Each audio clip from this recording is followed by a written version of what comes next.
Oi, meus amores, chegamos para ficar com você em mais um Entre Família. Estamos aqui entre amigos, com mais amigos aí do outro lado também. Fala, minha gente, prazer estar com vocês mais uma vez. Darleide, Pastor Aleixo, sempre bom estarmos juntos, né? Obrigada.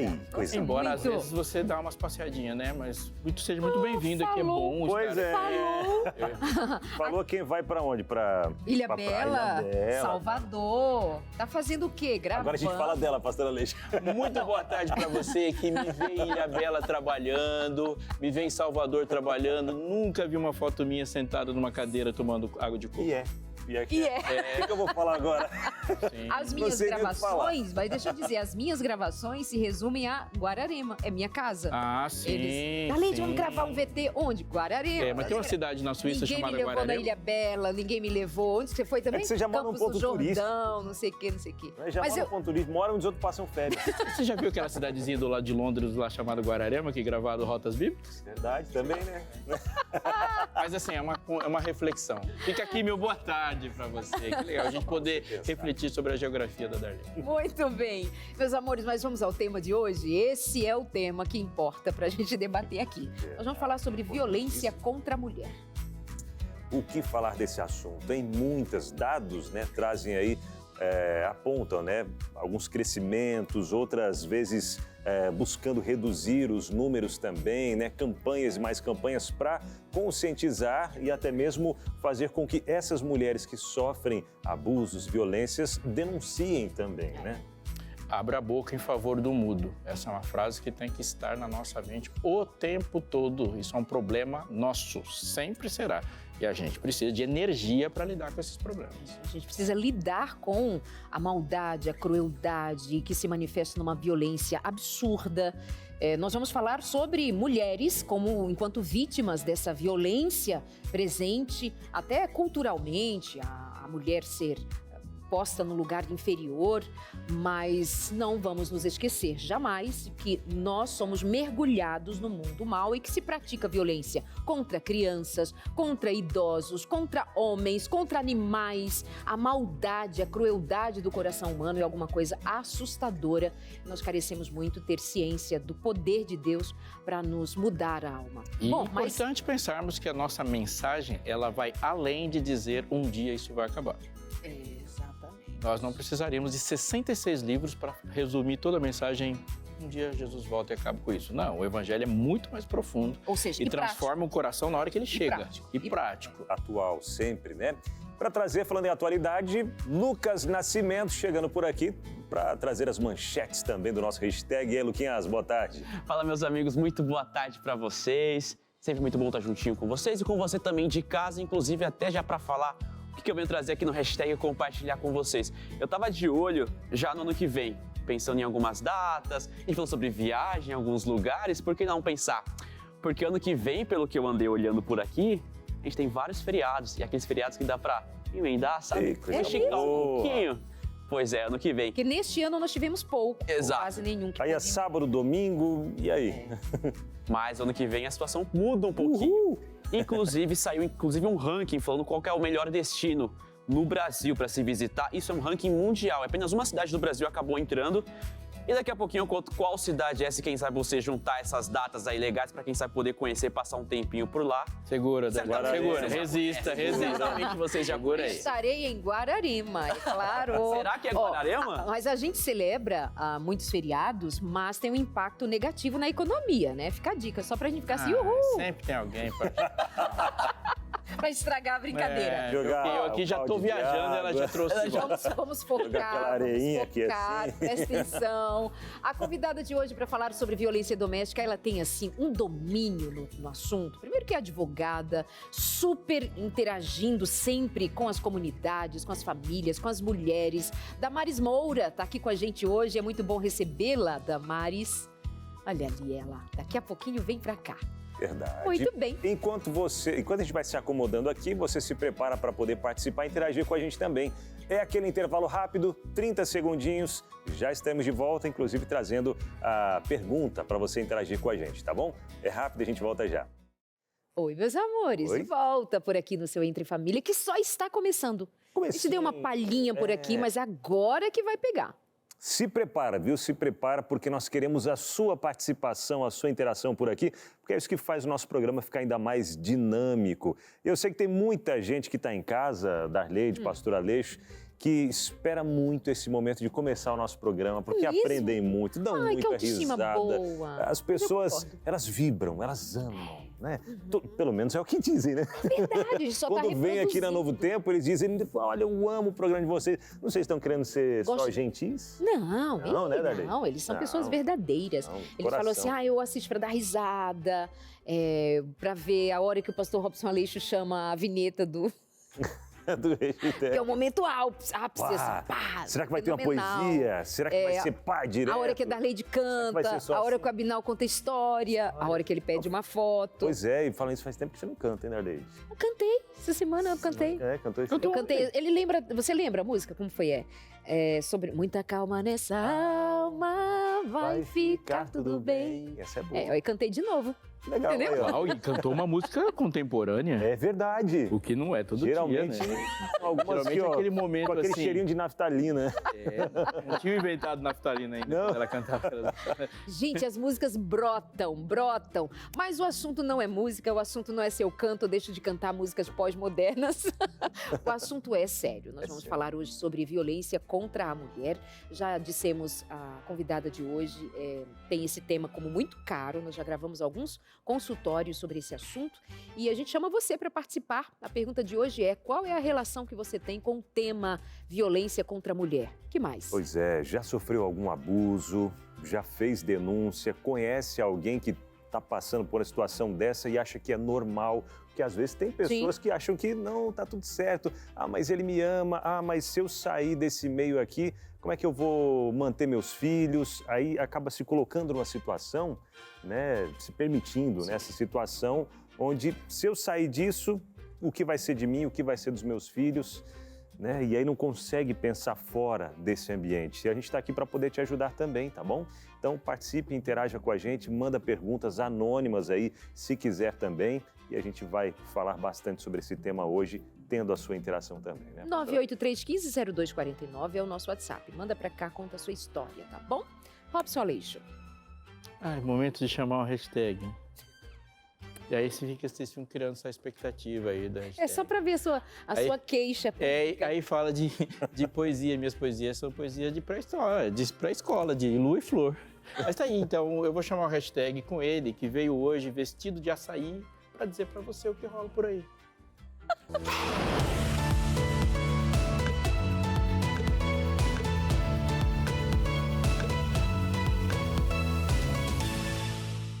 Já foi alguma coisa, sabendo só? Pra quem estava na seca de poesia, já foi um batatinha quando nasce. Mas daí quando eu falo da roupa das pessoas, depois tem que voltar pedindo desculpa pro camarim. mas é uma cor só, você tá vestido de açaí. A cor goiaba tem a cor mamão, papaya, sei lá como é que é. Não tem o rosa muitas vezes lavado. Exato. E aí tem o açaí. Tem o açaí aí. Gente, mas vamos dar uma oportunidade pro Lucas fazer a única coisa que ele veio fazer. Contar as notícias. Contar a história do açaí. Não, brincadeira. Não vai ser isso, não. Pessoal, é o seguinte, já parou pra pensar que falta bem pouquinho aí pra terminar o ano e no ano que vem, pode ser uma boa notícia pra você, temos alguns feriados. Inclusive, eu estava olhando por aqui, e vou até compartilhar com você. Serão 13 feriados nacionais e 9 serão prolongados. Então já dá para você fazer os seus planos aí. E se você pensa em fazer alguma viagem, já tem alguma indicação para você por aqui, viu? Curitiba é a cidade, temos até uma foto por aqui. Pessoal, ela foi eleita como o melhor destino para viagens para o ano que vem. Isso segundo um ranking internacional Best in Travel. Vou aqui até falar para vocês, outros dados. Foram 30 destinos ao redor do mundo. Ele foi analisado 3 segmentos: cidade, países e também a região. Curitiba é a única do Brasil a aparecer nesse ranking e, segundo a Embratur, o Paraná é o 4º estado que mais recebeu turistas internacionais entre janeiro e setembro aqui desse ano. E além da capital do Paraná aparecer nesse ranking por aí, outras cidades também da América do Norte, da Europa e da Ásia. Então, quem estiver pensando aí, quem sabe um lugar, Curitiba, segundo esse ranking feito aqui, com cidades e locais ao redor do mundo, é uma opção. Eu queria saber qual foi o da Europa escolhida para ser meu próximo destino. Eu pensando em ir para Curitiba, logo ali, pertinho, ela vai para Europa, Cara, tá bom. No seu caso é caminho, né? É caminho de casa, é verdade. É verdade. De vez em quando eu paro, tem alguns amigos lá também. Abraço pro Orli e família, grandes amigos que tem lá em Curitiba, parentes também, né? Abraço pro Antônio Carlos e família. Mas é interessante quando a gente vê esses destinos aparecendo, é que eles colocam, né, Lucas, várias questões ali de hotel, de lugares turísticos, custos também, né? De hospedagem, custo de, talvez até o próprio translado ali, né? O aeroporto e tudo mais. Então, interessante, né? Porque a gente pensa... Se é uma cidade favorável para o turista, né? Isso, porque a gente pensa, poxa, mas como assim o Brasil tem tantos lugares lindos, lugares bonitos e tal? Não que Curitiba não seja, também né? Digo assim, de uma forma geral, e aparecer só um, né? Mas, sei lá, faz todo sentido. O que pode aparecer aí, né? É uma estrutura turística, né? Uma possibilidade, Verdade. isso é muito importante. Teve uma vez que eu fui, inclusive, gravar uma reportagem pro Entre Família, era uma série, e o lugar que eu ia era muito distante. E aí fica aquela preocupação, será que alguma coisa pode acontecer no caminho, o tempo que eu vou chegar, o tempo das entrevistas? Mas a cidade me surpreendeu muito com a estrutura que ela tinha para receber o turista por ali, inclusive os pontos turísticos, porque eu lembro que eu peguei estrada de terra para chegar até o local, mas era uma estrada de terra preparada para aquilo. Eu lembro que no dia da gravação, uma forte chuva chegou por ali, derrubou árvores, e no dia seguinte eu voltei para o lugar para poder gravar. Estava tudo preparado, como se nada tivesse acontecido. Então, algumas cidades lá apresentam realmente essa facilidade para que o turista visite e possa realmente usufruir e voltar com boas memórias de lá, né? Se bem que jornalista não é turista. Você estava trabalhando... Volte para casa com material. Hoje eu estou quebrando Mas os dá para prazeres. turistar um pouquinho, né? Pois o que está acontecendo, hein, pastor? Eu acho que ser do contra de vez em quando é legal. Dá de vez em quando. Tem um elan. De vez em quando é legal. De vez Tanto é... Ponto. Porque assim, de vez em quando vem alguns... Não, mas é algumas pessoas sério, visitar. imagina, ele está aqui a trabalho. Aí ele vem e traz a história do turista. O chefe dele tá ouvindo, assim, não tô entendendo. Era trabalho ou era turismo? Mas eu entendi, Lucas. É que São histórias. Né, Lucas, quando algumas pessoas vêm aqui para conhecer o Novo Tempo, falam, pastor Aleixo, mensagens lindas e tal, e a Darleide, cada puxão de orelha, né? Não é assim que fala? Mas eles me amam, não me amam. Eu sou o bálsamo e ela é o cajado. Eu gosto de assistir os puxão de orelha que ela dá, né? E de você, elas gostam da história. História, né? As pessoas gostam de te ver puxando a orelha da Darleide. Cresceram assim comigo. Legal. Beijo, meus amores. Mas, cheio de amor pra dar. Com certeza. Continuando aqui o Trabalhe, Drew, trabalhe. Vou trabalhar. Pessoal, continuando o hashtag por aqui, seguinte, esse ano a gente teve esse cenário de eleições para prefeitos, vereadores aqui no Brasil. Só que é o seguinte, nos Estados Unidos, no próximo dia 5, terá eleições presidenciais. Só que tem algo diferente que também pode acontecer nesse cenário. 2 astronautas norte-americanos terão que votar lá do espaço. Eles vão ficar no espaço. Em fevereiro, logicamente, vão voltar só por lá, porque é o seguinte, a nave que eles estão apresentou um certo defeito e, por segurança, eles não puderam voltar dessa missão que eles foram fazer. Vão ficar até fevereiro de 2025. O que aconteceu? Vai ter as eleições e decidiram que sim, vai ser possível eles votarem. Eles estão a 320 quilômetros de altura da órbita da Terra, numa velocidade de 30 mil quilômetros por hora. Como que vai funcionar tudo isso? Pessoal, o voto dos astronautas vai ser por satélite de rastreamento e também de retransmissão de dados para uma antena terrestre nos Estados Unidos. De lá, essa célula, ela sai do estado que fica mais ao norte ali, americano, para o centro de missão da NASA. E lá vai passar para o escrivão do condado responsável pelos votos. Ou seja, eles vão ter votado, mas vão participar ali das eleições. Isso lembra quando aconteceu que foi avisado, vocês não vão voltar na data que se foi programado, que estava falando sobre isso, vão permanecer por ali por questões de segurança. E mais alguma coisa que vai acontecer com relação a isso, que as eleições, eles vão participar. Só que bem impressionante. É impressionante. É o senso de cidadania do americano. Se fosse um brasileiro, já não vota nem na terra, quanto mais se tivesse. Há uma se tivesse na aeronave. Não, eles vão Aí votar tinha uma desculpa de boa lá. pra dizer, tô no espaço, não tem como votar. Não vai votar porque tá na praia. O cara tá no espaço, vai voltar, Aleixo, vai votar. Eu acho interessante, ele estaria explorando essa história, porque lá o voto não é obrigatório. Ele poderia não votar. Mas existe um processo que precisa ser estendido quando o voto não é obrigatório. Porque antes de se convencer alguém a votar no candidato, você tem que convencer a pessoa a votar. A votar. Isso gera uma dimensão completamente diferente do processo, porque você tem que conscientizar ele de alguma coisa. E geralmente uma conscientização faz alguém mudar de opinião, inclusive sobre o que ele iria fazer. Então essa divulgação, ela não é por causa do voto deles. É para colocar exatamente isso aqui, essa questão desse exercício de sair de casa, se posicionar e você viver este aspecto da cidadania. O senso de cidadania americano é um negócio absurdo. E assim, bonito de ver. É bonito de ver. Paixão pelo seu torrão. Pela democracia. Né? Todo o caminho que vai fazer para conseguir. Mas enfim, pessoal, por hoje é só. Agora o programa ele continua, sei que é um tema super relevante ali, vou estar acompanhando. Bom programa para vocês. Obrigada. E logo estarei de volta por aqui com mais notícias. Boa. Tchau, até mais. Valeu, Luquinha. Até mais, Lucas Nascimento. Eu vou ali buscar Damares Moura, porque já falei dela algumas vezes sem que ela estivesse comigo tão pertinho, como eu gosto sempre. Bem-vinda, querida. Vem pra cá. Pra gente conversar sobre dados que você os tem, sobre providências tomadas de apoio à mulher. Você foi deputada, inclusive, no estado de São Paulo e trabalhou muito até para a execução de algumas leis. Bem-vinda e boa tarde. Boa tarde, doutora. Muito obrigada. Que prazer retornar aqui. É sempre extraordinário.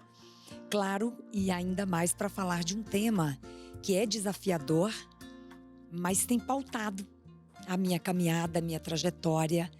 E eu entendo a importância e a relevância da gente permanentemente tratar deste assunto. Então, eu quero cumprimentar o Entre Família, não é, por trazer um tema tão relevante, tão urgente e tão solene, que é a violência contra a mulher e, claro, que inserida dentro do contexto da violência doméstica. E tão cristão, né? E tão cristão. E tão evangélico, como dizia Rui Barbosa, e tão evangélico. É verdade, hein? Até a gente tem alguns dados aqui. Entre janeiro e maio de 2024 foram registrados mais de 380 mil casos de violência contra a mulher na justiça brasileira. E o Atlas da Violência de 2024 também, divulgado pelo Instituto de Pesquisa Econômica, também revelando, que o número de mortes violentas por causa de indeterminado e subestimado, trazendo números altíssimos ali, mostra casos de São Paulo também, feminicídio e várias outras regiões do Brasil. E a questão é, doutora, esses dados que a gente vê atualizados aqui, a gente vê tantas campanhas acontecendo e através dessas campanhas que a gente tem visto, os dados eles têm aumentado, têm diminuído ou às vezes aparece um pouco mais alto porque tem sido denunciado mais? Como que a gente pode entender um pouquinho esse ponto? Eu acho que já falei muito com Darleide sobre isso. Não é? Há uma dúvida estatística. Se esse aumento ele é em decorrência do aumento da percepção, porque você acabou de mencionar a questão da subnotificação. Né? A violência doméstica, Abinal, ela é a mais silenciosa e a mais subnotificada de todas as violências. Né? Porque quando a violência não ocorre no âmbito doméstico, enfim, entre as quatro paredes da sua casa, né? Ela é muito mais fácil de ser identificada e de ser reprimida. Agora, quando ela ocorre no âmbito íntimo das pessoas, quem poderá saber? Portanto, a subnotificação desta violência é altíssima. Esses números que você apresentou, e eu os conheço bem, mas há outros institutos que também mapeiam e muito confiáveis, o Instituto Avon, não é? Eu gosto dos dados. Então, quando você traz estes dados, eles não representam a realidade. Nós que lidamos com o tema da violência doméstica, da violência contra a mulher, de forma cotidiana até, porque quem acompanha minha história sabe que eu atendo voluntariamente mulheres vítimas de violência como advogada, não é? E eu sei que eles não representam. Embora eles sejam importantes porque são um indicativo do tamanho do problema social doloroso, não é, que o Brasil vive, porque é o 5º país do mundo que mais mata suas mulheres.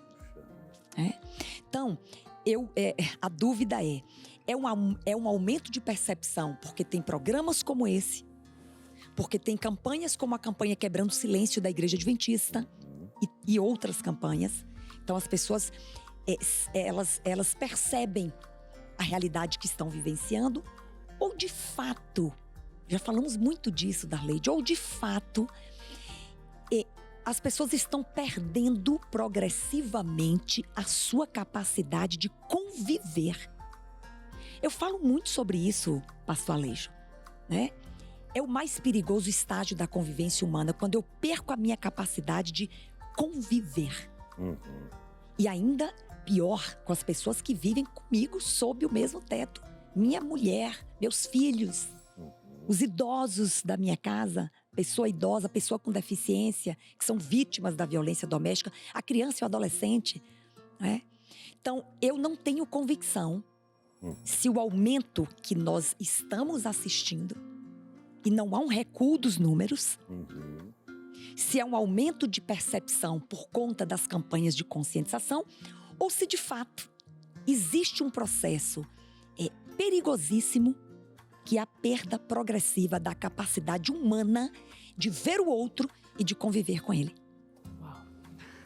Você que está conosco agora, já imagino que tenha estado e se colocado na condição de a gente pensar o quão sério é o que nós estamos falando, porque enquanto estamos falando aqui, alguém está sofrendo o que estamos descrevendo aqui, sem nenhuma dúvida. E quando nós estamos falando de uma situação de violência tão profunda, tão enraizada e que gera tanta dor e tanto dano, o silêncio não é inocente. Não é inocente. O silêncio faz parte daquilo que alimenta a violência. Portanto, nós não podemos achar que vamos ficar quietos e não sermos responsabilizados diante de Deus quando quem tem boca precisa falar em favor do mudo. É por isso, por exemplo, que a campanha Quebrando o Silêncio é tão significativa, porque o primeiro passo de uma opressão terminar começa quando a opressão é conscientizada. É necessário fazer isso. Se você quiser saber mais, eu recomendo que você faça isso. Olha, está aparecendo na sua tela quebrandosilencio.org, porque se você pode estar pensando, o que eu faço agora? Já é uma dica de alguma coisa que se pode já pensar e falar e fazer efetivamente como um pacto de todos. Nós vamos para o intervalo, são 4 minutos, você que nos acompanha aqui, e já voltamos com a sua interação, com a sua pergunta, com a sua participação e com também recomendações práticas do que nós podemos fazer com isso e com outras coisas da vida que são muito importantes. A gente, então, já volta. De volta, seu Entre Família. Muito obrigado pela companhia todas as tardes junto com a gente. Temas sempre relevantes. A gente conversa por aqui, tendo a sua interação também. Fica à vontade para participar com a gente pelo 12983150249. Assunto muito sério, muito importante, o assunto de hoje, falando sobre violência contra a mulher. A gente já deu uma entrada nesse assunto. E a gente continua tendo aqui a sua interação e a sua participação com a gente também, tá bom? É importante ter você não só assistindo, mas entendendo, compreendendo o assunto de hoje e levando adiante aí na sua família e na sua comunidade também. Importantíssimo, violência e abuso contra a mulher. Damaris Moura, nossa convidada de hoje, por aqui para a gente trocar ainda mais ideia, informações sobre isso. Fiquei bastante impressionada com a sua colocação sobre a nossa dificuldade de conviver. Não é mais só uma questão da violência contra a mulher, mas a violência doméstica, que é o lugar onde a gente convive, sermos ali limitados na convivência com o outro e a violência ser tão presente, né, Damaris? Já posso conversar agora com a Nilva Zeiton. Ela é presidente de uma ONG chamada Rendar e pode ser bem inspirador para muita gente aí pelo Brasil que nos acompanha agora, porque pode ser um projeto a ser posto em prática aí onde você está. Mas vamos lá, eu vou receber a Nilva online, ela está com a gente, para responder algumas questões relacionadas ao trabalho que a ONG Rendar tem feito nos últimos anos. Nilva, está com a gente aqui? Onde está? Muito bem. Tudo bem? Estou aqui, Darleide. Obrigada. Boa tarde para você. Como é que começou o projeto Rendar? Como é que ele se torna realidade? começou em um bairro aqui de Bragança Paulista, onde o assunto das nossas mulheres era muito fluente, voltada para a violência doméstica. Abrimos essa instituição para atendê-las e hoje atendemos toda a cidade e região. Uau!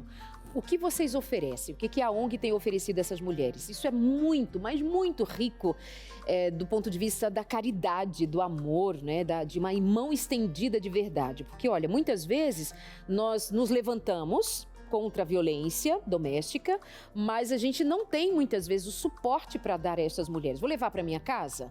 Vou acolher os filhos dessa situação de violência? Então, uma ONG, o que vocês têm feito é algo extraordinário. O que vocês oferecem às mulheres em situação de violência doméstica? Hoje oferecemos um trabalho de acolhimento através de atendimento psicológico, jurídico, assistência social, escutadoria. Passando por todos esses atendimentos, nós damos atendimento durante a semana com rodas de conversa, salas de estudo, com artesanatos.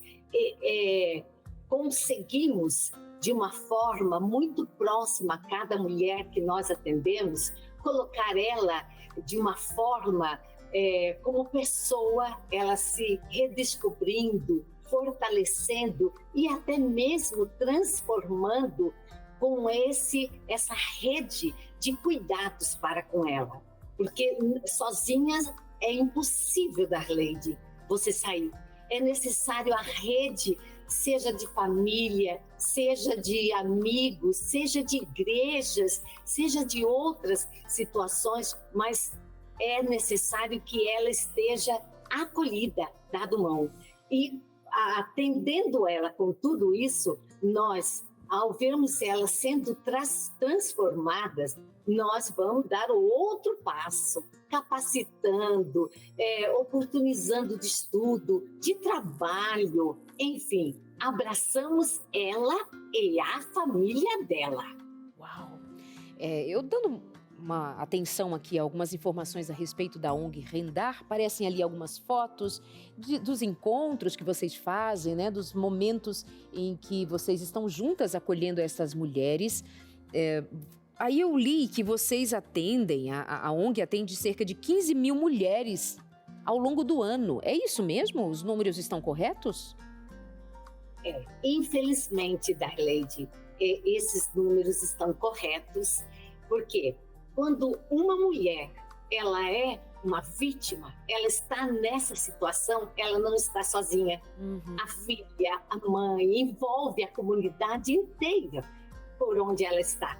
Então, esses números não nos engrandecem, pelo contrário, nos deixa muito preocupadas, porque não estamos vendo redução, não estamos vendo esse fato ficar distante de uma realidade. A cada dia, a gente sente que chega mais mulheres e a cada dia a gente vê, se olhar para trás, puxa, está aparecendo mais, né? Então, esse número é real, é uma triste realidade, mas estamos buscando fazer a diferença.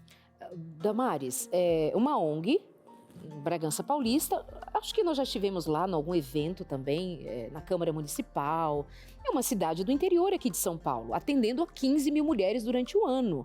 Se eu pensar numa grande São Paulo, se eu pensar em São Paulo capital, se eu pensar Brasil, 15 mil mulheres são atendidas por esta ONG. Imagina quantas outras mais precisam de outras ONGs, de outros apoios. Foi bem interessante que ela reafirmou o que eu disse aqui há poucos instantes, que infelizmente os números não recuam. Então, o aumento de atendimentos da Rendar, que aliás eu conheço Nilva e o trabalho extraordinário que ela realiza, não é? Essa constatação ela é real, os números aumentam. Então, se lá em Bragança o atendimento chega nesse volume de casos, você imagina o que acontece nesse país de dimensões intercontinentais e ocupando posições muito ruins no ranking dos países que mais maltratam as suas mulheres. Exatamente. Muito bem. Você certamente tem colecionado histórias de atender a mulheres em situações bem difíceis, mas enquanto ONG, quais são os principais desafios que vocês enfrentam, Nilva? Há vários desafios, Darleide, mas a principal é a falta da rede de apoio dela.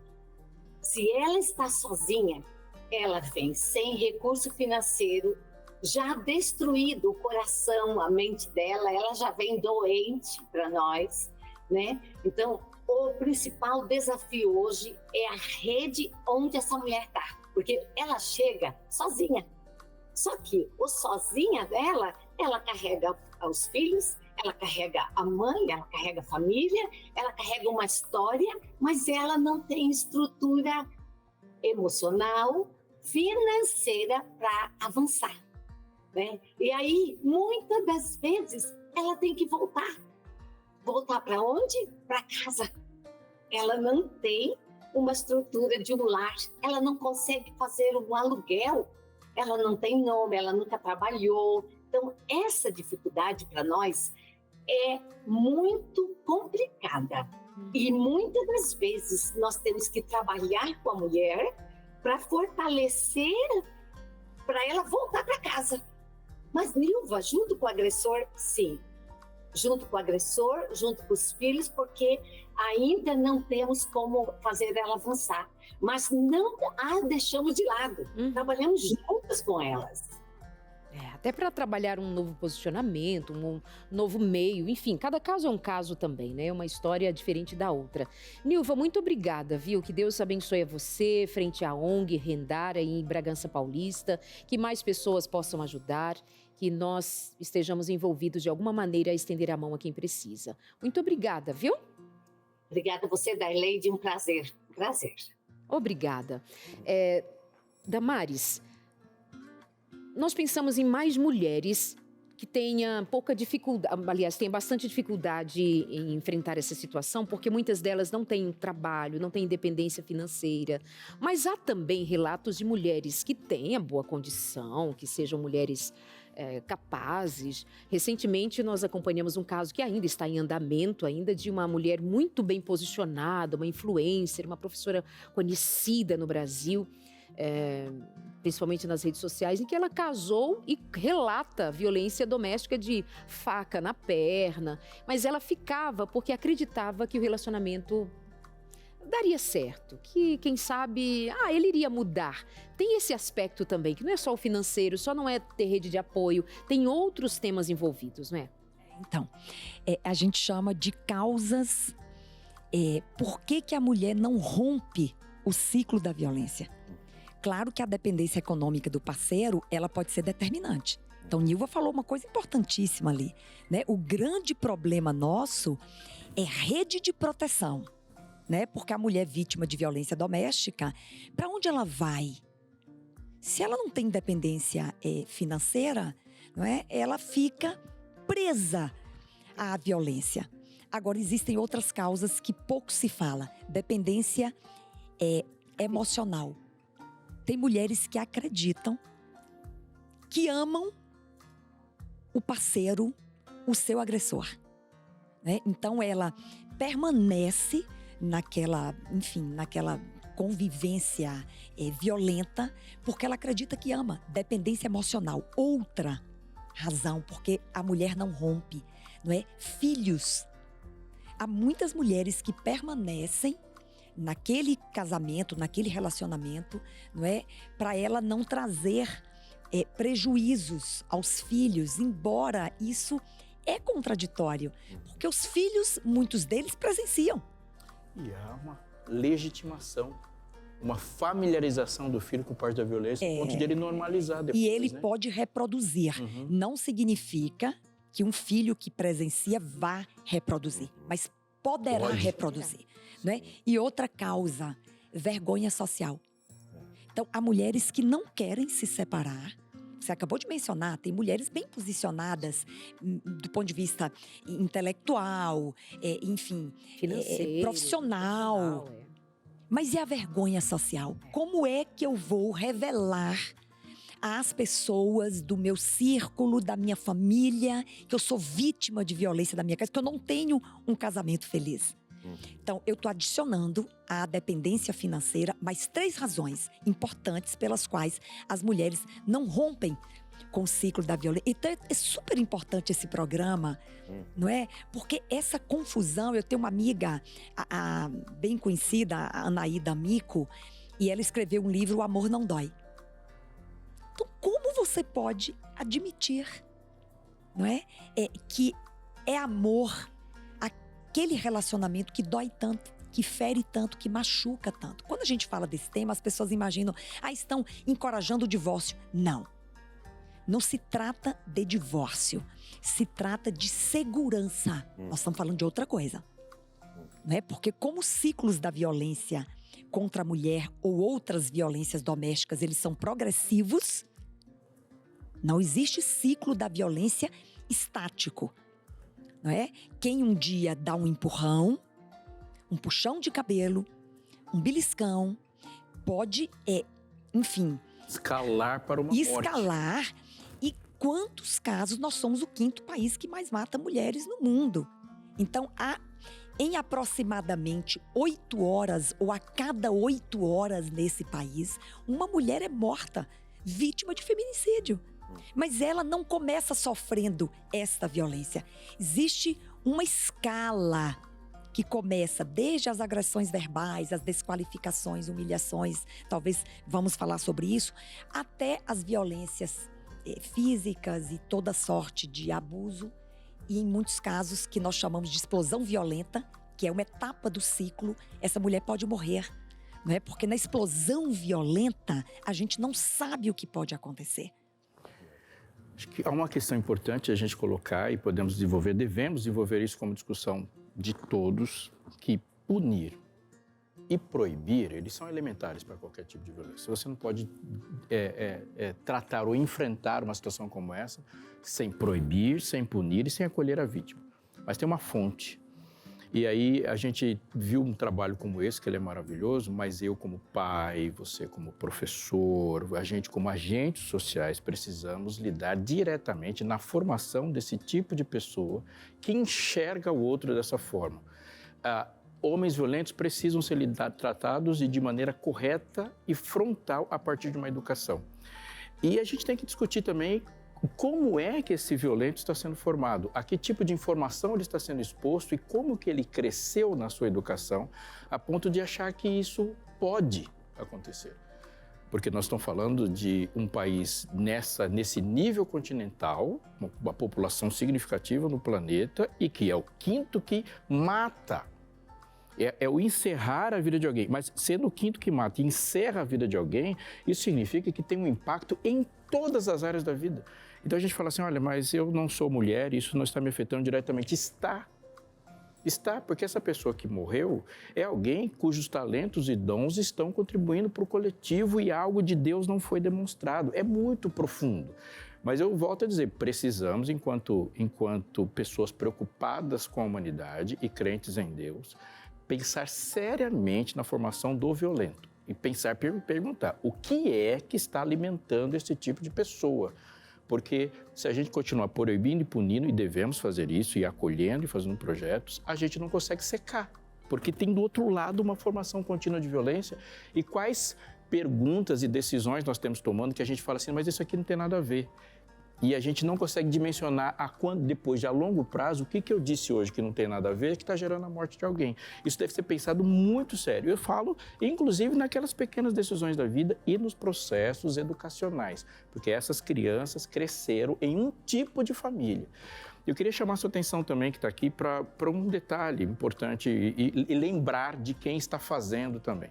A Agência Adventista de Desenvolvimento e Recursos Assistenciais está espalhada pelo planeta, fazendo muitas coisas e muitas atitudes que Deus chamou cristãos a fazer. Aqui no Brasil também está presente em muitos aspectos, mas não só nesse de correr atrás ou simplesmente dar assistência, e não que isso não seja importante, é muito importante também, para quando uma catástrofe acontece. Mas a ADRA também desenvolve um recurso assistencial de formação, como, por exemplo, profissionalização, geração de autonomia econômica, uma formação de uma nova perspectiva de se colocar dentro da sociedade, e isso tem sido importante para transformar vidas. E se você quiser saber mais sobre isso, você pode achar essas informações nesse site que está aparecendo para você, adra.org.br, inclusive se você quiser fazer sua doação para um projeto que pode ser que esteja acontecendo perto da sua casa, onde você está morando. Eu testemunhei muitas atitudes da ADRA, inclusive de gente que teve por essa autonomia gerada e pôde quebrar um ciclo de violência e promover para uma nova geração uma resposta mais adequada. É isso aí, adra.org, adra.org. Vamos lá, minha gente, é isso. Muito obrigado aí você que tem compartilhado com a ADRA, você que tem compartilhado com outros ministérios aí também, ONGs, né? Para ajudar a tirar mulheres, crianças, enfim, idosos de situações como essas. A gente vai para aquele intervalo rapidinho e daqui a pouquinho a gente volta continuando com esse assunto muito importante no nosso Entre Família. Entre Família no Ar, você com a gente aqui, que bom ter a sua companhia. Hoje nós estamos falando sobre a violência contra a mulher e violência doméstica. E se você tem alguma relação com esse tema, quer contribuir com a gente, já sabe, o nosso WhatsApp é 983-1502-49. Antes de irmos para o intervalo, o pastor Aleixo falava sobre educação, sobre uma consciência que a gente precisa tomar de onde tem sido tão produtivamente gerada essa violência constante, onde cada vez mais mulheres são... pessoas, de modo geral, são afligidas, mas as mulheres, você diz, eu quero somar algo mais aí. O que era? Eu queria só reforçar a importância da educação. Não existe outra porta. Rede de proteção é importante, mas depois que a violência aconteceu. Repressão do crime é importante, mas é depois que a violência aconteceu. Nós queremos que ela não aconteça. Então, a gente está falando de prevenção. Isso é o mais importante. E a prevenção passa necessariamente pela educação. E aí eu estou falando de campanhas, ótimo, como Quebrando Silêncio e outras. Mas nós estamos falando de educação sistemática de indivíduos em formação. E aí, pastor Aleixo, eu tive a honra, quando deputada, de criar o primeiro programa, é uma lei em São Paulo, primeiro programa de combate ao abuso e violência doméstica. É um programa escolar. Então, os professores são capacitados a fazer duas coisas: identificar os sinais de uma criança que está vivenciando, e ela emite sinais necessariamente. Se o professor não está capacitado, ele não vai identificar. Mas se ele estiver, ele vai. E ele pode romper o silêncio, ele pode buscar ajuda. E o professor também, através desse programa, estará apto a trabalhar o tema em sala de aula. É fundamental a autoproteção da criança, né? Que ela própria perceba que esta ou aquela conduta é abusiva ou é violenta. Então, primeiro, tudo passa pela educação. Se nós não investirmos e não nos comprometermos com a educação, essa realidade dificilmente será transformada. E segundo, o senhor falou da recuperação do agressor, não é? Existem programas alternativos de justiça no Brasil que estão investindo em recuperação do agressor, em rodas de conversa e outros métodos. Eu até estou fazendo um mestrado em sistemas alternativos de resolução de conflitos, porque eu acredito que o agressor pode ser recuperado. Eu estou fazendo fora do Brasil, porque esses sistemas são mais evoluídos fora daqui, mas temos que trazer para cá e entender que o agressor, ele tem que sentar na roda da conversa, ele tem que se perceber e ele pode mudar de direção. Mesmo porque esse agressor, muitas vezes, ele está repetindo aquilo que ele viu dentro de casa, né? Ou até mesmo essa mulher que é vítima, como a gente comentou um pouquinho antes, né? Viu a mãe, talvez apanhando do pai, e achou que aquilo seria, entre aspas, né, normal. Até digo isso porque a gente recentemente indo ao parque aquático, uma amiga veio contar pra gente que viu, já no começo a gente chegou no parque e tal, e ela viu um casal, o homem agredindo a mulher, dando tapas nela dentro de um parque aquático. E, gente, a gente vê a que nível isso chega. Outro dia no aeroporto, eu empurrava a minha malinha e aí passa um casal por mim e ele diz assim, você é burra, você é burra.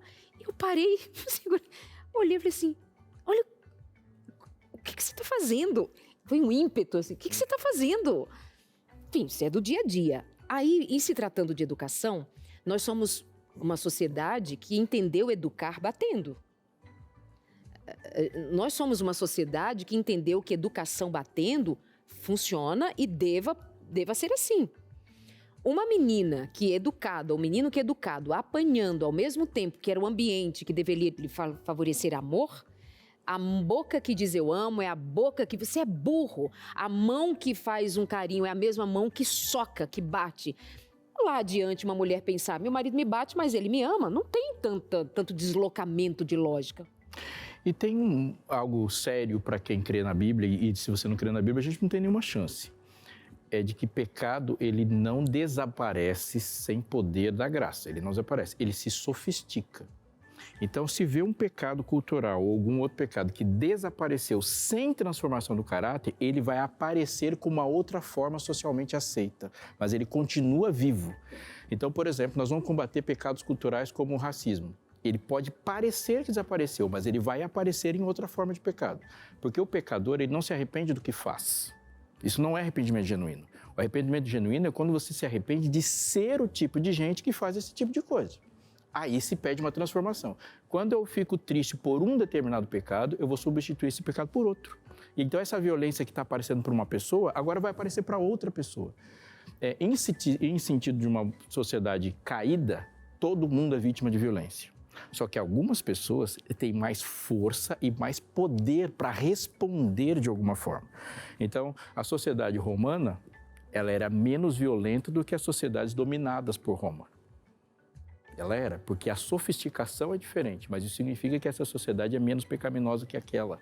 E que, às vezes, a paz que eu estou desfrutando, ela está sendo custeada pela violência do outro. Então, não adianta falar de paz enquanto a minha paz está sendo garantida por aqueles que são violentos no meu lugar. E não me importo também com o que sofre os outros. E não me importar. Então, a gente precisa trabalhar numa transformação profunda de quem se vê e fala, não quero mais ser assim. Porque senão a violência que desaparece contra a mulher vai aparecer contra a criança, vai aparecer contra o adulto, vai aparecer contra tudo. Só que a gente vai deixando que a sociedade abra portas. Se bem que frente à realidade não tem diminuído, saído daqui para acolá, não tem se deslocado, ela só tem se ampliado mesmo. Ele continua com força para fazer o que ele quer. Muita força. Vamos entender alguns tipos de violência, porque há quem não saiba identificar. Isso é violência? Vamos lá, tipos de violência. Damares Moura vai comentar pra gente. Violência física, acho que de todas essa é a mais fácil de identificar, né? É a mais fácil porque ela deixa marcas, não é? Então, quando a mulher comparece, por exemplo, à autoridade policial para denunciar e ela sofreu violência física, um exame de corpo de delito vai identificar. Então, ofende a integridade física da mulher e é a violência mais facilmente identificada, mais facilmente denunciada, porque até mesmo as unidades de saúde, e é interessante, a mulher vítima de violência física, ela não costuma procurar primeiro a delegacia de polícia. Ela procura uma unidade de saúde. Eu trabalhei muito isso no parlamento, que é as unidades de saúde estarem aptas a fazer um atendimento qualificado, inclusive participar dos esforços para que a mulher denuncie. Não tem outra forma de obter ajuda senão denunciar. A campanha Quebrando Silêncio encoraja a denúncia. Romper o silêncio, contar para alguém, né? Então, violência física é aquela que ofende a integridade física da mulher e deixa marcas. Muito bem. Próxima tem a violência psicológica que precede. Olha, essa historicamente, talvez ela ofenda mais a mulher, em alguns casos, do que a violência física. Que a violência física, ela pode ser pontual. E o que determina a violência psicológica, e tem muita distorção? É a continuidade. Tudo aquilo que ofende a emoção, que desqualifica, que diminui a autoestima, mas que é permanente. Ela se estende no tempo, não é algo isolado. Para que a violência psicológica se caracterize, ela tem que ser sistemática, continuada. E aí ela vai causar o efeito psicológico na mulher, não é? Então, as desqualificações diárias, isso é muito comum, né? Vão adoecendo aquela mulher. E a gente sabe que o adoecimento emocional, Darleide fala muito bem sobre isso, leva à depressão, e a depressão ainda é a maior causa de suicídios no mundo. E tem uma notícia boa, porque a mulher não denunciava violência psicológica no passado, porque ela é de natureza subjetiva. Como é que você vai provar que você sofre violência psicológica se esse sofrimento é subjetivo? Ela chegava na delegacia, eu sofro violência psicológica. Mas como é que a senhora prova isso? Não tenho como provar. Hoje, a partir de 2021, o Código Penal brasileiro foi alterado, não é? Para reconhecer a violência psicológica, independentemente da prova. Então, se a mulher chega a uma delegacia e diz, eu sofro violência psicológica, o boletim de ocorrência tem que ser lavrado, né? E a autoridade policial, ela tem que investigar e, se necessário for, produzir laudos psicológicos, e o psicólogo, ele é capaz de identificar se existe ali um caso de violência psicológica. Então, é um ganho para a mulher. Eu fico triste que nós tenhamos que legislar o tempo inteiro, não é, para aumentar os instrumentos legais para punir a violência contra a mulher, mas se necessário for, isso precisa ser feito. E foi em 2021, portanto, a violência psicológica hoje, ela é muito mais facilmente denunciada e punida a partir da previsão legal de que ela existe e de que tem pena para essa violência. Verdade, mais um ponto positivo, hein? Vamos lá, mais um tipo de violência, violência sexual. Essa a gente pode colocar ali, se referindo ao ato sexual forçado, não consensual, né? Nós estamos descrevendo os tipos de violência contra a mulher que estão no artigo 7º da Lei Maria da Penha, que é uma lei do ano de 2006 e que, infelizmente, a violência só recuou depois da lei no ano seguinte. A escalada retomou. É triste, mas é um instrumento legal, um dos mais modernos do mundo, a Lei Maria da Penha. E no artigo 7º tem os 5 tipos da violência, nós estamos no 3º, que é a violência sexual. O que determina a violência sexual? A Binal já falou. É o consentimento. Todo ato de natureza sexual, e aí nós não estamos falando só da conjunção carnal de um homem e de uma mulher. Qualquer ato de natureza sexual. Então, nós estamos falando de beijo, nós estamos falando de abraços, nós estamos falando de outras formas de carícias, não é? Que não foram consentidos. Então, qual é o elemento que pode determinar se ali há violência sexual ou não? Consentimento. Porque quando não há consentimento, qualquer ato que tenha natureza sexual fere. Não é? Então, e o que sente uma mulher que sofre violência sexual? Se não houve o estupro, que seria uma modalidade mais odiosa, perversa, não é, da violência sexual. Mas outras formas, né? O que a mulher sente? Ela sente angústia, constrangimento, desumanização, tristeza. Não é? Ela é submetida a um processo de humilhação, às vezes vexatório. Se alguém faz alguma coisa que você não está consentindo. Isso pode acontecer na constância de um casamento? Pode existir violência sexual no casamento? Sim. Quantas mulheres, não é, são obrigadas a práticas de natureza sexual que elas não consentem, que elas não querem. E elas fazem. E, portanto, mesmo na constância do casamento, mulheres, atenção para isso. Não é? Mesmo na constância do casamento, você pode estar sofrendo violência sexual. E isso precisa ser tratado ou denunciado. É uma escolha da mulher. Há um ponto de reflexão que todo mundo precisa fazer, e nós, enquanto povo, precisamos também. É que violência é um item dinâmico da sociedade. Então, por exemplo, eu posso fazer aqui e falar, Damares, tudo bem? Isso não ser um ato violento. Mas dependendo do valor simbólico que aquilo tem em algum contexto, isso já pode ser uma violência. Então, a violência ela é dinâmica. Uma coisa pode ser violenta num momento e pode não ser no outro. E a gente vive muitas vezes ouvindo pessoas que são insensíveis às dores do momento. E nós precisamos estar atentos a quais são as dores deste tempo. Então eu falo, mas antigamente isso não era assim. Pode ser que sempre foi e você não percebeu. Mas de qualquer forma, violência ela é dinâmica. Há que se ouvir uma pessoa, perceber o contexto que ela veio. Mas também, quando se fala de violência sexual, nós estamos falando de uma manipulação de um item físico, fisiológico de respostas. E nesse sentido, se você colocar uma pessoa numa jaula e criar numa jaula, você não vai assustar, se ela se comportar como um bicho depois.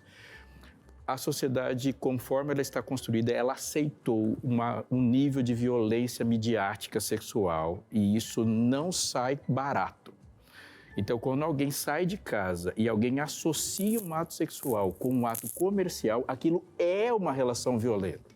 E aí a gente fala assim, não, mas tá de boa você ver um comercial que usa sexo para vender. Não tá de boa, porque isso vai aparecer na casa de alguém. Isso é violento. Ele é alguém que ele não foi dado para alguém a escolha não fisiológica de olhar para um anúncio. Então, erotização da mídia, ela é um ponto fundamental de violência sexual, porque ela normaliza um tipo de atitude que é humana. Ela quase que provoca. Incentivando. E aí eu aposto tudo na resposta consciente de alguém que não vai acontecer, porque não tem nenhuma estrutura moral para responder conscientemente. E há trabalhos, né, que relacionam, por exemplo, a pornografia, a violência contra a mulher. Muitos trabalhos. Já é um consenso. Enfim, muito bem pontuado. Vamos à violência moral. Como é que ela se descreve? Ela se confunde muito, né? Por exemplo, com a violência psicológica. Mas como é que a gente determina o que é violência moral? São calúnias e difamações. Como essas duas expressões, embora sejam descritas na lei, mas as pessoas reconhecem o que é calúnia. Eu fui caluniado, eu fui difamado. Eu gosto de usar porque acho que é bem simbólico, né? Então, é você atribuir a alguém. O que é violência moral? É atribuir a alguém uma prática que ele não promoveu. Eu não fiz e alguém disse que eu fiz. Isso violenta a sua moral. Nós todos temos uma moral pessoal que nós queremos conservar. Não é verdade? Nós queremos conservar a nossa moral. A gente fala muito, é minha moral pessoal. Eu quero conservar. Então, se alguém atribui a mim algo que eu não fiz, e aí, na relação do agressor com a mulher, em geral, são práticas do tipo, essa é muito comum, né? Você tem outro. Eu falo muito nas minhas palestras, porque quando a mulher não tem outro, é uma violência à moral dela, né? É uma calúnia. Ele está me difamando. E às vezes a violência moral do agressor não é praticada contra a mulher dele, mas, por exemplo, contra a família dela. Então, de forma transversa, ele pratica violência moral contra ela, promovendo calúnias e difamações contra o pai dela, contra a família dela, né, contra a mãe dela. E isso ofende moralmente a mulher, porque ela é filha. Ela pertence àquele núcleo familiar. Então, de forma bem simples, o que determina a violência moral é atribuir ou imputar a alguém uma prática que não aconteceu. Então, são as calúnias e as difamações em geral. Fechando esses 5 tópicos, né, que a gente traz aqui, a gente encerra com violência patrimonial. O que seria violência patrimonial, doutora? Olha, é destruir patrimônio de alguém para ofendê-lo. E aí, quando a gente fala em patrimônio, parece que são coisas de muito valor. Não é? Um carro, uma joia. Não.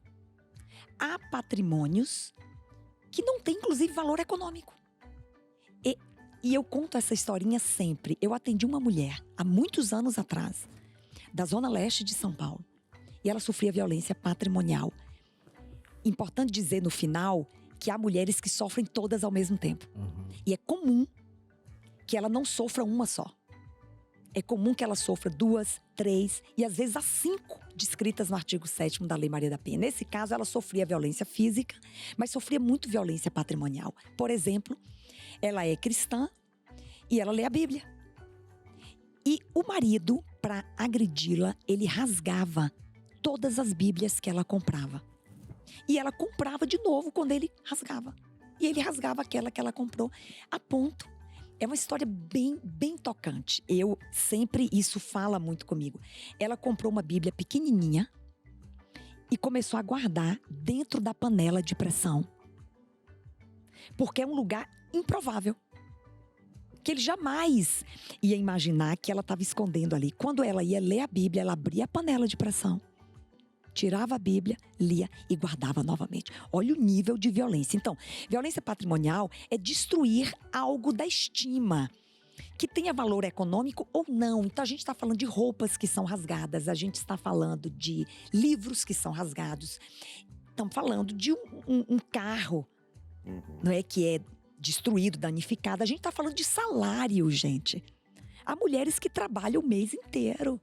E quando recebe o seu salário, o seu companheiro, marido, agressor, ele se apropria daquele dinheiro e ele gasta o dinheiro como melhor lhe aprouver. E ela não pode usar o dinheiro produto do seu próprio trabalho, né? Então, transferências de patrimônio, existem fraudes na relação conjugal, não é? Que são promovidas até documentalmente para poder subtrair patrimônio, se apropriar indebitamente de patrimônio que é da vítima, né? Então, é isso, acho que lembrando que elas não vitimam alguém de forma isolada. Em geral, a vítima, ela sofre mais de uma forma de violência. Por isso que as mulheres precisam identificar, buscar ajuda, buscar rede de proteção. Tem que denunciar. Não tem outra forma de receber ajuda. Porque o silêncio é o maior obstáculo para se combater violência contra a mulher. O pastor Aleixo falou disso agora. Silêncio é violência. E os cristãos precisam parar de dizer para estas pessoas: dá mais uma chance. Fica. Papai do céu fica triste se você se separar. É verdade.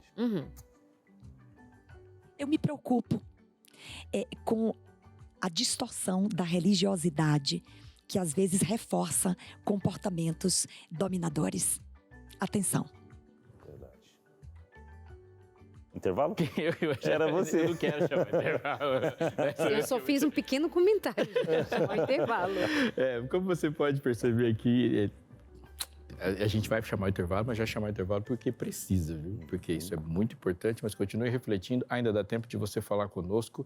Inclusive, você acessar o site da Escola Bíblica para ver lá muitos materiais, inclusive capacitação de informação para lidarmos com isso. São 4 minutos e a gente já volta.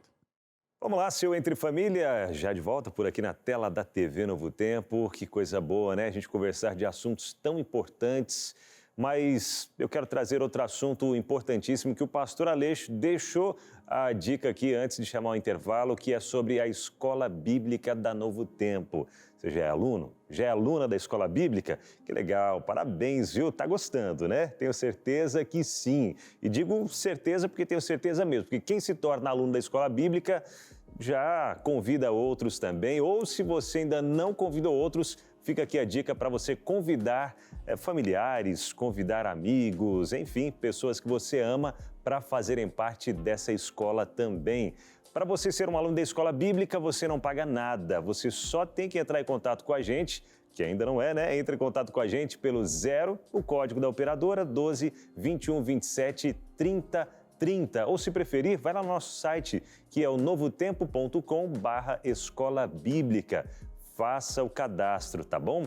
Só repetindo o telefone, 0, o código da operadora, 12 21 27 31 21. Mas pelo site fica bem fácil, você já faz o cadastro, já escolhe um dos nossos guias de estudos aí, para você aprender mais da Bíblia, e aí você vai estudar junto com essa escola bíblica maravilhosa, que tem esse guia também, que é a revista, que é o lançamento aí, viu? Lançamento A Máquina Humana, que vem tratando de vários assuntos que eu tenho certeza de que são de extrema importância para todos nós, Por exemplo, aqui vem falando sobre cuidando da nossa saúde física, que também influencia na nossa saúde emocional e espiritual também, né? A gente cuidando aí do nosso coração, cuidando aí das questões inflamatórias também. Aquilo que a gente se alimenta pode inflamar demais o nosso corpo e vários outros temas que eu tenho certeza de que vão fazer muito bem para você, tá bom? Entre em contato com a gente agora,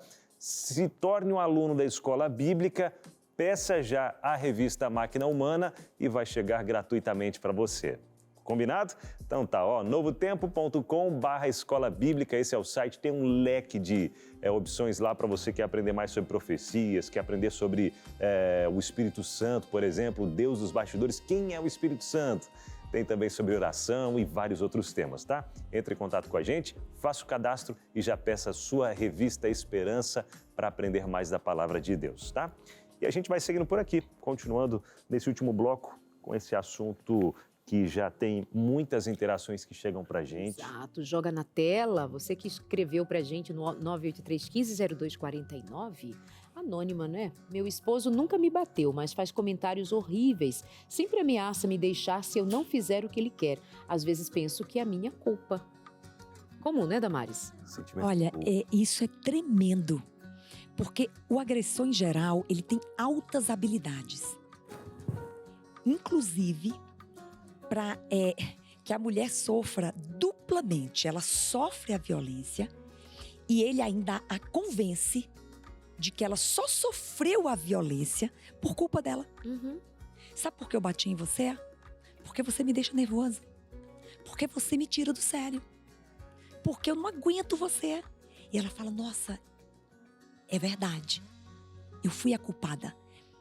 Imaginem o duplo sofrimento de sofrer a violência e ainda acreditar que teve culpa da violência que sofreu. Então, isso é comum. Esse é um traço característico da violência contra a mulher, que é fazê-la acreditar que ela é culpada pela própria violência que ela sofreu. Tá claro aí na pergunta, mas eu sei que isso é muito recorrente, porque a gente já ouviu bastante. Eu acho que é minha culpa. Ele só faz isso porque eu sou assim, e nada justifica a violência. Temperamentos, qualquer outra expressão, manifestação humana não justifica a violência. Se você não tem mais capacidade de viver com alguém por algum comportamento ou temperamento, isso não justifica que você violente essa pessoa. Então deixe essa pessoa antes de violentá-la. Mais uma anônima. A violência patrimonial foi o que me fez entender que o abuso não é só físico. Meu ex-marido me controlava financeiramente e me isolava de tudo. Quando busquei ajuda, vi que era possível recuperar a minha independência. É tudo tremendo, gente, porque é tão real. E a gente está ouvindo pessoas reais falando do que nós discutimos no programa. Né? Controlar financeiramente. Há casos em que o agressor, para controlar a mulher, ele entrega um cartão para ela. E parece uma coisa boa. Você imagina? Meu marido me deu um cartão, a mulher se encanta, às vezes, em ganhar este cartão. Mas o cartão é exatamente para que ele a controle. E tem muito celularzinho que apita quando a compra é feita pelo cartão da mulher. E ele sabe exatamente o que ela comprou, aonde ela foi.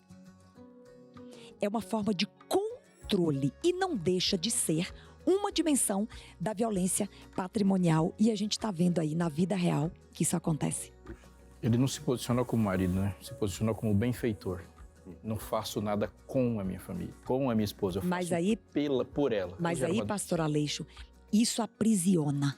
Exatamente. Isso aprisiona. O jeito dele de não ser amado.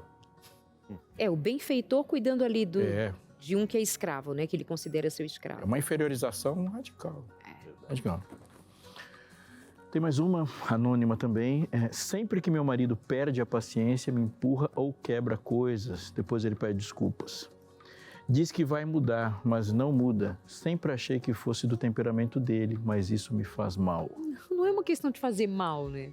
No sentido, me fez mal. É uma violência absurda. No ciclo da violência, nós chamamos essa conduta de violentar e pedir desculpas.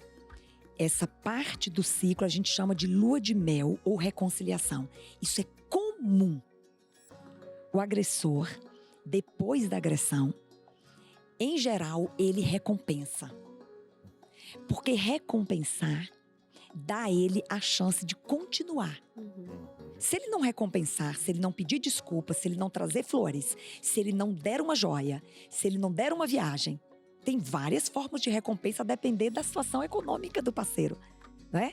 Então, essa parte do ciclo é perigosíssima porque chama-se reconciliação ou lua de mel. E isso não significa que ele mudou. Olha lá, pede desculpas e diz que vai mudar. Não significa que ele mudou. Para mudar é um processo. Você tem que fazer um tratamento, você tem que reconhecer, né? Então, muito cuidado com o pedido de desculpas após a violência e a recompensa. Porque ela pode ser tão somente uma forma de prosseguir naquele ciclo que nunca se rompe. Damares, muito obrigado mesmo por ter estado conosco. A gente tem uma sensação de que sempre há algo que precisa também ser dito, mas fica aí também para você a conscientização de que nós precisamos nos aprofundar em saber, fazer, proceder, esperar e pedir para Deus poder e que Deus abençoe muito o seu trabalho também, porque muitas pessoas têm encontrado um Deus que não tinham conhecido antes. Obrigado pela sua presença aqui. Está ali a maneira de você também entrar em contato com o trabalho da doutora Damares no endereço do seu Instagram. Eu queria dizer algumas coisas para você antes da gente se despedir, porque é necessário, e eu falo como cristão, falando para pessoas que acreditam em Deus, olhar e deixar a Bíblia falar. Primeiro, você já ouviu falar dessa expressão sociedade patriarcal, sim? Agora eu queria te chamar para uma reflexão muito importante. Existe sim na Bíblia algo que alguém vai chamar de patriarcalismo, mas quando nós olhamos para o nosso contexto histórico-social, você vai descobrir que esse mundo onde nós estamos vivendo, nesse país, ele é formado por uma herança social grega, uma herança social romana, uma herança social de um judaísmo que se desligou da Bíblia e a influência do cristianismo. E por que isso é importante? Porque quando alguém fala assim, mas isso aqui é culpa do patriarcalismo bíblico, isso é exatamente o contrário. Isso é culpa de um patriarcalismo que a Bíblia combateu. Essa prática de desmerecer uma figura humana, ela vem de Roma, ela não veio da Bíblia. Ela vem do conceito grego e de um patriarcalismo grego. E é uma maneira covarde dizer que isso veio da Bíblia quando a Bíblia chegou para um homem romano e disse assim, você também. Porque em Roma, por exemplo, ou nas sociedades gregas, como você vê em muitas cidades gregas do Novo Testamento, as mulheres estavam casando virgens, elas eram mulheres de um marido só. Sim, as mulheres e o homem romano ou grego, ele esperava da mulher dele muita coisa que o homem brasileiro de 2024 espera. Mas ele achava que aquilo não era para ele. Quando o evangelho chega, ela muda muito mais radicalmente a vida do homem romano e do homem grego do que da mulher. Ele assustou, falou, isso é para homem também? É, para homem também. É por isso que você vai ver muitas vezes Paulo se dirigindo diretamente para uma revolução sexual que deve ser feita na vida de um homem do que de uma mulher. E é por isso que você vê também uma multidão de mulheres no cristianismo e uma dificuldade maior de avançar culturalmente contra homens, porque a Bíblia, a herança da masculinização bíblica é frontalmente contrária à greco-romana. E por que eu estou dizendo isso também?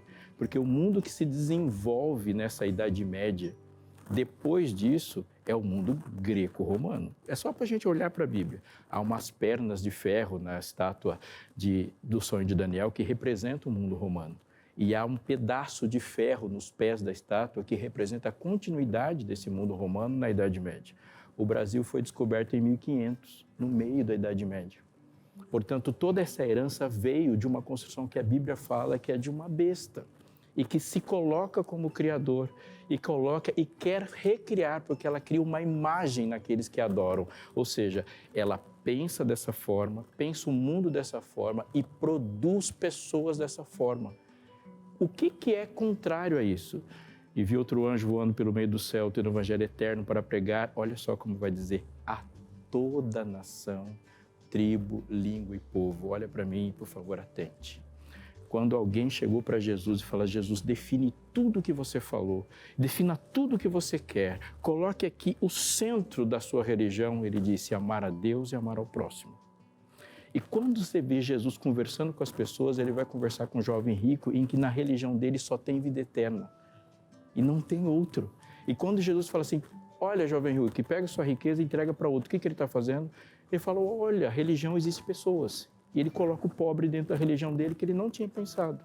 Aparece alguém dizendo: Senhor, qual é o grande mandamento da lei? Ele conta a história de alguém caído no caminho. Ele não tinha pensado, na religião dele só tem páginas. E agora Jesus coloca para a religiosidade dele alguém caído no caminho. Todas as vezes que Deus encontra com alguém com uma religiosidade distorcida, ele vai acrescentar uma pessoa nessa religiosidade. Para Jesus, ser religioso e amá-lo é amá-lo e ao próximo. Até que no final, ele conta a história de alguém que chega para ele e fala: Senhor, eu estou aqui para receber minha herança. Ele fala: dá licença. Por quê? Tive fome e não me deste de comer. Eu tive frio e você não me vestiu. Eu estive nu, você não me vestiu. Eu estive preso e você não me visitou. Ou seja, na sua religião tem púlpito, tem páginas, tem 1000 coisas, só não tem pessoas. E você passou pelas pessoas e não as viu. Mas a minha agenda primeira são pessoas, transformar pessoas, cuidar de pessoas, falar no lugar de pessoas e viver em um mundo onde as pessoas se amam. Essa é a definição da religião de Cristo. Repito, na religião de Cristo está cheio de gente. Portanto, na nossa, ela também deve ser fazer, falar, agir, combater, transformar. Eu e você, fazendo o que Cristo nos chamou para fazer e nos transformou e nos capacitou para fazer. Amém. Verdade. E a gente se encontra por aqui, minha gente. Abraço a todos. Valeu, Darleide. Um abraço, queridos. Até a próxima. Beijo.